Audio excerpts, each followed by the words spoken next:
This is Sanja. Yo, check it out. It's my girl Sanja. Oh, yeah. Yo, what up, Sanja? Welcome to another episode of Random Ish with Sanja. How you doing? So we're wrapping up the whole What is Love series. Listen, it's really, this whole thing is really just about for me because eventually one day I'd like to be happily married. And the string of past failed relationships, although awesome, each of them leading me closer and closer, and I'm not done gathering data yet. I, too, am one who's questioning, what is this whole love thing? How does it last? How do you get 50 years with somebody? Blah, blah, blah. I was going to interview a female, but actually I landed, pun intended, I picked up a pilot who was landing to pick up another plane, and he was also celebrating his 37th wedding anniversary. So I decided, you know what? We were having a conversation. I asked him, hey, do you mind? You're kind of dropping some knowledge over here. I've got a podcast. Will you be a guest? He said, sure. So I recorded our conversation, and now you are a fly on the wall.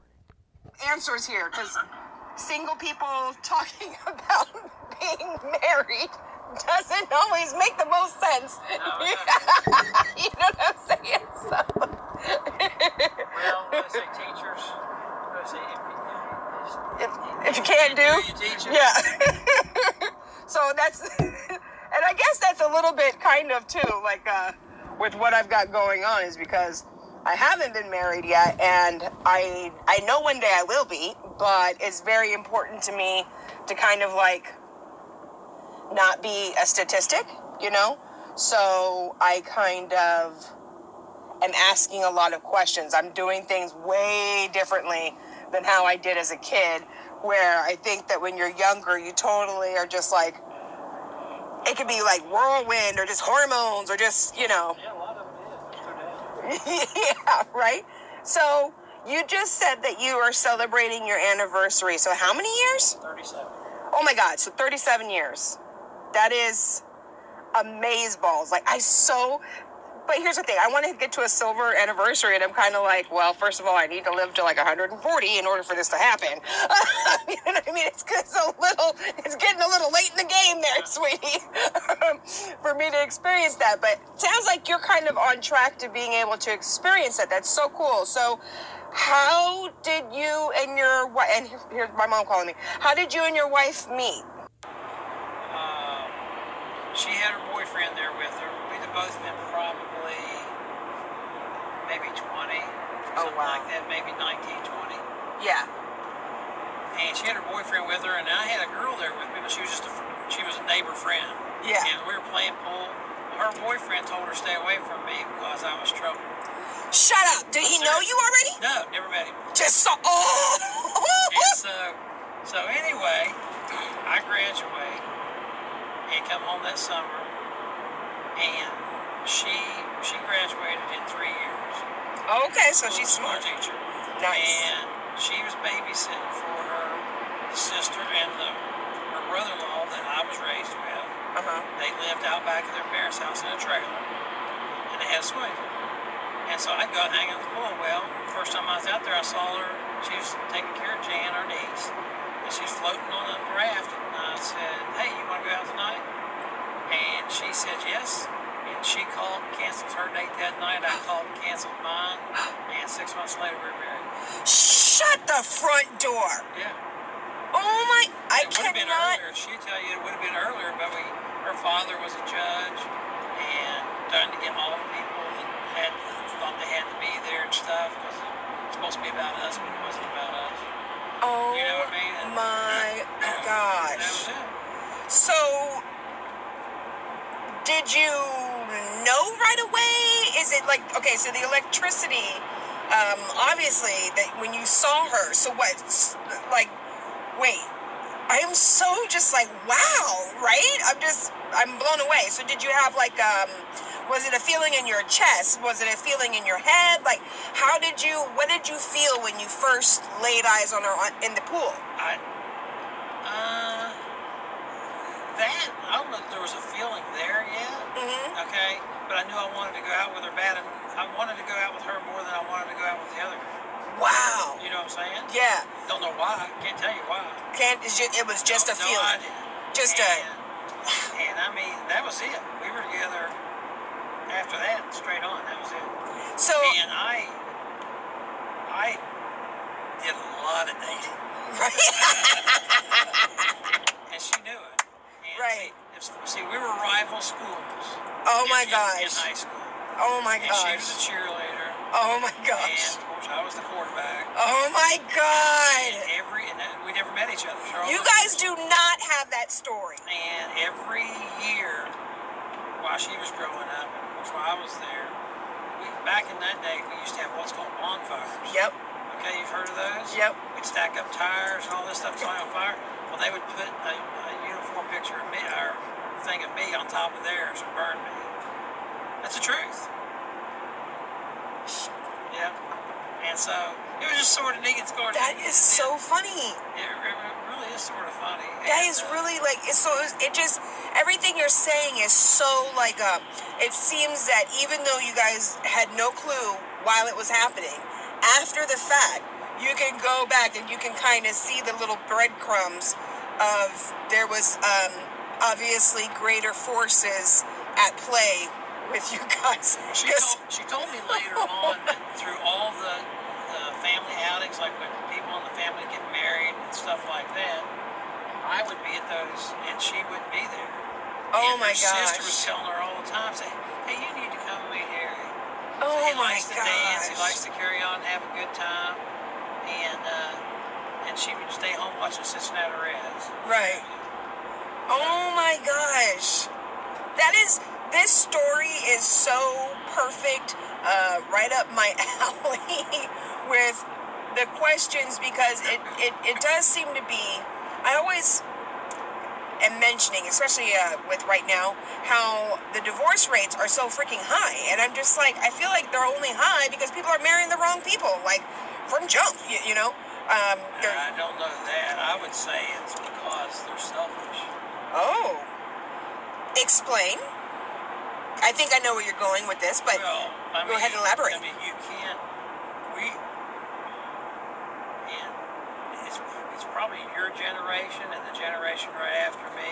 Mm-hmm. Where's my trophy? You know, and they don't have to do anything. They just, Right. where's my trophy? Right, They don't right. know what it is to work for someone. Right. And to really find a bond between people, it's a job. Right. And if you're lucky and you meet the right person, then it can be a fun job. Right. And so you have to make it. Now she just says all the time, she says, "You just make me laugh." And because I'll don't know, I'll say some stupid thing. Have you ever watched Last Man Standing? Uh-huh. Yeah, I love Tim Allen. My kids say that That's you? he got that act from me. Because he's right. He's right on the money. Okay. I mean, I agree with him. My kids just think they're bad. And so, but I mean, like my youngest daughter, she went to Clemson, and her boyfriend then, but now they're married, broke his leg and couldn't go to their sorority dance, so she had me go with her. There you go. And you know, all young kids, they're like, well, of course they're always hanging out at our house anyway. You know, I mean, I knew them all. They're like my little girls. Right. And so she's not embarrassed to have you come around. Yeah. That's good. That's really good. So it seems that you're kind of just the way that I would describe it is because although I think that people are marrying the wrong people, and I do agree with you that there is a lot of selfishness going on, that people are like not doing the work, that as soon as you piss me off, it's, oh, I'm done, I'm gonna, that throwing in the towel, craziness, I also think that people are not kind of like you kind of need to just be whole in yourself. And it sounds like you came from a good family and you kind of already knew who you were before you got into the relationship with her. It's not like you got into this like looking for somebody to complete me. It sounds like you were kind of already complete, just and saw something you liked. I guess so. I mean, I don't know what it is. I mean, Ain't that some stuff? All of our friends said they never put us together. Really? So Yeah. are you guys And opposites? we're probably one of the few ones that have been married all this time. All this time. So you guys are opposites, but you have things in common. She is extremely organized. She's a type A. She was a principal, and then when she retired from principal, she has her master's in special education. Oh, wow. So she teaches, now she's retiring for the second time this year now, but she has really underdeveloped children, 40 IQs and below. Oh, wow. So, but she's a hard, she gives that hard love. You know what I'm talking about? Yeah, that you're not going to use that as an excuse to just like be like I can't do it. No. Yes, you can. You can do anything. So, oh, that's beautiful. And me, I don't know. My is my business end. That's where I had it. It's easy for me. And then we got one daughter that got both. And she's being very successful. She, you ever heard of Ferguson Brothers? Yes. The large plumbing and heating and HVAC distributorship? Yes. Well, she's the 5th woman in line for all the e-commerce, and she's 25. What? 24. Oh my God. She's 24. Oh my God. No, I'm sorry. She just turned 25. She turned 25. And, but she was 1 out of 12. They picked 12 a year to go to their special school, and she was the only female picked out of the United States. Oh my goodness. She's a soccer player. Hey, soccer. Yeah. And her husband was the last guy cut from the pros. Wow. And he's a great guy. Wow. Fantastic guy. Right. My youngest one married a guy that was 50s class at Clemson in engineering. Nice. And this is something to be said. They married each other and they're both virgins. Oh. It's hard to believe. It shocked me. It's not hard to believe, but that is a beautiful, like, get out of town. Nope. Now they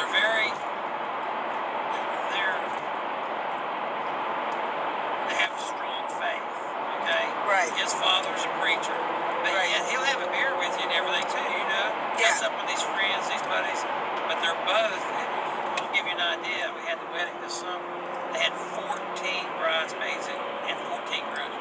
Wow. Because they couldn't tell anybody no, it was all their friends. Right, all their friends were And just they're like, just that gotta be there. close. And all my daughters have that. They've just been able to make good friends. And that's important. Yes. Good friends. Yes. Friends is very, very important. Oh, gosh. Well, you know what? The funny thing is that I feel like another thing that I'm making some correlation is how our childhood is and how we are as an adult.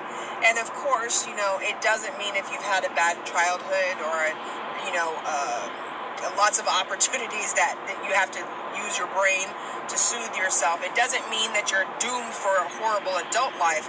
But I will say that I noticed there was some study where they showed the genealogy of families that, so if your great grandfather was like a doctor or whatever, usually the entire line is like they're kind of following in a medical field or some type of medical, generations down, you know? Yeah, it's always been that way. Yeah, it's always been that way. And it's so easier to follow in your father's footsteps. yes.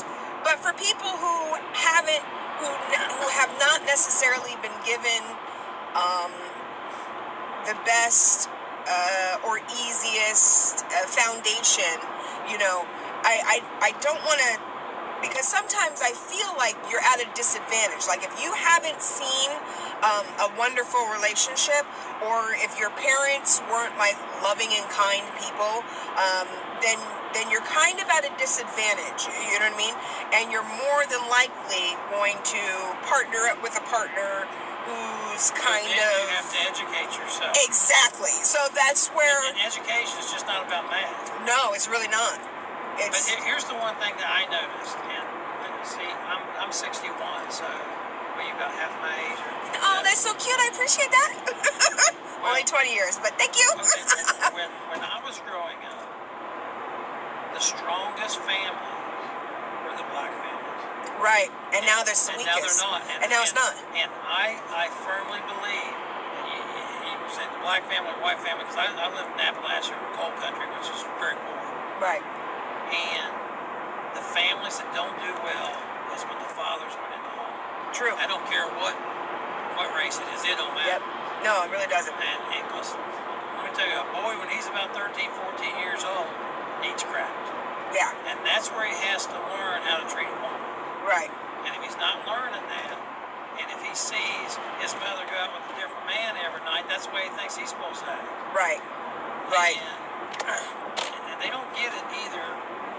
They don't get that a young kid that's impressionable at 5, 6, 7 years old, if his father's getting up and going to work, and I don't care if he's an engineer or if he's sweeping the streets, as far as that boy's concerned, that's his hero.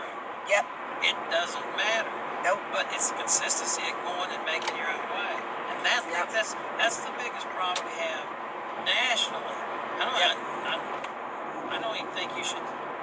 I hate when I hear, well, black families have this problem, that the white family. No, it's the United States, guys. The Americans are having problems right now because they don't have fathers in the house. Exactly. I don't give a shit what color they are. It doesn't matter what color you are. Seriously, that's our biggest problem right now. It's why I feel like even the men that have been growing up, why they are the way that they are, why the women are the way that we are, you know what I'm saying, is because the family unit has been put in this kind of weird kilter that it's okay. Now, don't get me wrong. There's different families. I mean, I was a single mom. I had two dads. My biological father, my mother remarried.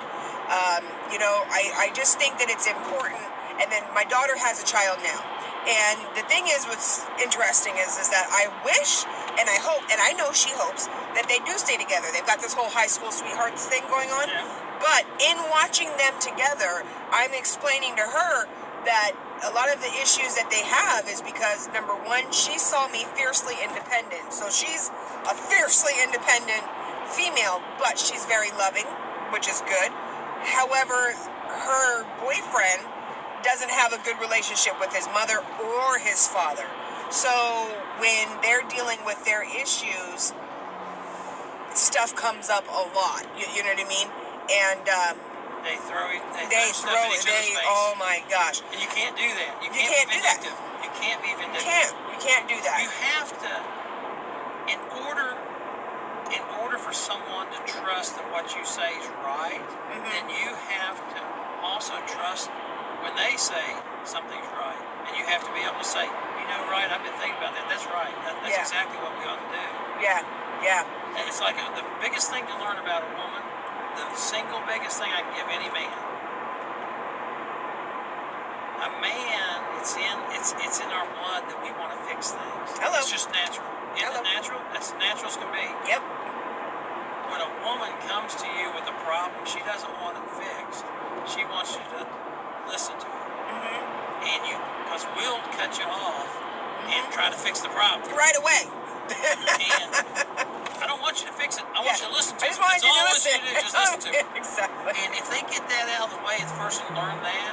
Once you learn that, I mean, it's a technique I used in business. I don't know how long. I had guys that worked for me, and they'd come in, and they'd come to my door, and I'd say, "Hey, I got this. I don't know what to do. Wait, just a second, guys. I got get on this phone. I got 15 minutes on this phone. Go back to your office, get everything together, and then come back and talk about it." I'd wait 15 minutes to come in and say, I took care of it. Okay? Right. That's a 50-50 shot if I know what's the right thing anyway. I mean, I don't know everything. Right. But, and then the more you do that, then they can rely on themselves. Yes. That's what I've been doing with them. Is at first I totally stayed out of it. Now me personally, I don't exactly want my daughter with this guy, just because there's too many. He's got too many issues that he has to fix first before we could even there can't be I tell my daughter she got it from me. She's Captain Save-A-Ho, but I had to learn that you can't save somebody. You can't. The lessons that you've been taught and learned in life, you can't impose those onto somebody else because you know that they need to learn those lessons. Here's a good example. never going to fix the Israelis and the Pakistanis. Right? It's never Until they both want to do it themselves. Exactly. And that's all the United States needs to go over and say, guys, you all decide y'all want to get along, we'll come and help you every best we can. Right. But it ain't going to help for us come over now because y'all going to just be pissed off at each other no matter what. No matter what. But once you're ready to sit down and talk to each other, we'd be glad to help you in any way that we can. You can't fix someone that don't want to fix themselves. That's right. That's and you right. can't help someone that don't want to help themselves. That's right. That's right. That's let me tell you what, there's so much work. If you're not working, then you're just too damn lazy. right. There's plenty of work out there. Is it? You know, if it's what you want to do, they call it fun. They wouldn't call it a job. Yeah. Okay, that's two different things. Yeah. You work so you can enjoy and do the things you want when you're having fun. What's so funny is that yesterday I picked up this young girl and I was talking to her and she was explaining, she's like 17 and had 2 jobs. I was going to school and I was like, you need to whoa, you know what I mean? I'm like, you have I don't know, after you turn 20, you have had a good 80 years to just, dedicate your whole life to working. You know what I mean? But this teenage years, especially the 17 and 22, you're not getting that back, I'm like, it's really great that you've got a good work ethic, and have your job, but you need to have some fun. Girlfriend, go have some fun. She's like, she didn't, just no, none of that. And she's like, I don't have a boyfriend. I'm like, well, I don't think that you need to be in a serious relationship, but I do think that you need to at least be thinking some people are cute and stuff, get out there and have a little fun. So she was telling me that her mom was saying the same thing to her. Social skills. Yeah, because I'm like, you can't just work and come home and work and come home and work and come home and shoot your nails done. That we don't know about. Well, I was asking her that. No, she doesn't have one. She just saw her mom works a lot, and so that's what she was doing. And I was like, well, you wanted to go to school? She had no idea what she wanted to go to school for, and it was basically a young woman who was about to sign her whole life away to making other businesses money and have no idea what she's passionate about at all. Completely didn't even, it didn't dawn on her to think of creating a life for herself. You know what I mean? Just go get a job, and as long as you're working, then, I don't know. It reminded me of myself a little bit too much. But I was just kind of like, there's more to life than just working, Oh, there's no doubt. No, I agree. And it's got to be a good mix. It's got to be a good mix. And I was telling her, I said, exactly what you just said is exactly what I told her. I said, the purpose of working is so that you can go do the things you like to go do. You know what I mean? We're not just working just to pay the bills. We're also working to have fun. You know what I mean? It was just funny because she was like, I never thought of it like that. I was like, oh. Well, this job I'm doing is just strictly for fun. I'm retired. Right? This is just, they called me. A friend of mine told him and said, hey, give him a call. There's a real bad pilot shortage right now. Really? Oh, gosh. I mean, it will be for the next 10, 15 years. There's no way they can train enough. Oh, wow. There's airplanes sitting on the ground because there's no one to fly. Wow. It's really bad. And so anyway, my buddy, and the vice president of training there called me in 5 minutes. He offered me the job. And I was campus. Well, we need people. We need people with experience, right? Not afraid to work. Right? Wow. Oh, in front of Bradley. It just told me I'm here. Well, there you go. Thanks a lot. You're very welcome. Thank you very much. You have a good Happy day. anniversary. Oh, thank you. Well, like I said at the beginning, these past few weeks been asking about what is love, and kind of hard for a single gal to be talking about marriage and weddings and stuff. So it was nice that at the end of this whole thing, I was able to talk to a man celebrating 37 years happily married, and such a wonderful love story and inspiration, I just love all of the things that we talked about. My God, we have more in common than we know. Hope you learned as much as I did. Till next time. This is Sanja. Yo, check it out. It's my girl Sanja. Oh, yeah. Yo, what up, Sanja?